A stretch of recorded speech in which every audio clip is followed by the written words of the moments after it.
I love Thanksgiving, and this year it's at my house. My son is coming home from college, and he's going to make his favorite mushroom dish, and he's going to do his Cajun grandmother's pork rice stuffing, which I love. His father is doing the turkey, and he always does the mashed potatoes.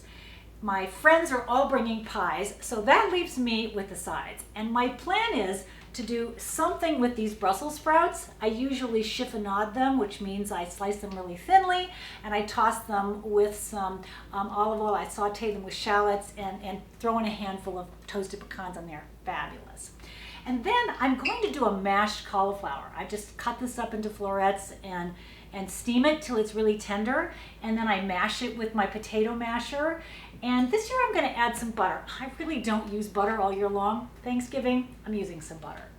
And then for my green beans, I have a great recipe for to toss them into boiling water till they're crisp tender, and then throw in a handful of garlic and a handful of ginger with a little salt, with a real pop of flavor.